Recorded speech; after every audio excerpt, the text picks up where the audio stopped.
السلام علیکم۔ حضور اکرم صلی اللہ علیہ وآلہ وسلم کا نام مبارک مصر کے بادشاہ مقوقس جریج بن متہ کے نام۔ اس خط کا تفصیلی ذکر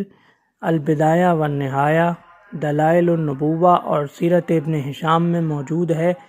خط کی ابتدا باقی خطوط کی طرح بسم اللہ الرحمن الرحیم سے ہوتی ہے، اور اس خط میں بھی وہی ارشاد ہے کہ اسلام لے آؤ تو سلامت رہو گے، اور اگر اسلام نہیں لاتے تو تمہاری رعایا یعنی قبطیوں کا گناہ بھی تمہیں پر ہوگا۔ جریج بن متہ المعروف مقوقس نے اس خط کے جواب میں قیصر روم جیسا طرز عمل اختیار کیا، یعنی قیصر روم نے پہلے بس فرق یہ ہے کہ قیصر روم نے تحقیقات کی، مقوقس نے تحقیقات تو نہ کی لیکن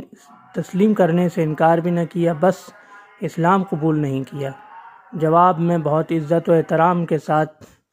چند تحائف ارسال کیے، جن میں 2 حسین و جمیل مصری دوشیزائیں، ایک حضرت ماریہ قبطیہ رضی اللہ عنہ تھیں اور دوسری ان کی بہن حضرت سیرین رضی اللہ عنہ تھیں۔ حضور اکرم صلی اللہ علیہ وآلہ وسلم نے حضرت ماریہ قبطیہ رضی اللہ عنہ سے خود نکاح فرمایا، جن سے ان کے صاحبزادے حضرت ابراہیم رضی اللہ عنہ تولد ہوئے، اور حضرت سیرین رضی اللہ عنہ کا عقد حضرت حسان بن ثابت رضی اللہ عنہ سے فرمایا، جن سے ان کے صاحبزادے عبد الرحمن بن حسان رحمہ اللہ پیدا ہوئے۔ نیز ان دونوں خواتین کے علاوہ مقوقس نے ایک سفید خچر بھی حضور اکرم صلی اللہ علیہ وآلہ وسلم کی خدمت میں سواری کے لیے ارسال کیا، جس کا نام دلدل تھا۔ یہ تحائف مقوقس نے حضرت حاتب بن ابی بلتع رضی اللہ عنہ یہ خط لے کر گئے تھے،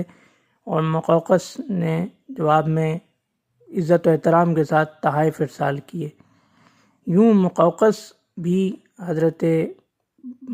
حضرت نجاشی رحمہ اللہ کی طرح اسلام تو قبول نہ کر سکا، لیکن مقوقس نے قیصر روم کی طرح دانشمندی سے کام لیا اور خسرو شاہ ایران کی طرح تمرد اختیار نہیں کیا۔ مقوقس کے طرز عمل سے یہ ظاہر ہوتا ہے کہ وہ اگرچہ مسلمان تو نہیں ہو سکتا، لیکن اس نے حضور اکرم صلی اللہ علیہ وآلہ وسلم کی خدمت میں تحائف ارسال کر کے عملی طور پر یہ درخواست کی تھی کہ آپ مجھے اپنا دوست اور مصالح سمجھیں، یعنی میرے ساتھ مصالحت سمجھیں، میں آپ سے دشمنی یا جنگ نہیں کرنا چاہتا، آپ مجھے اپنا دشمن خیال نہ فرمائیں۔ تو یہ تھا مقوقس شاہ مصر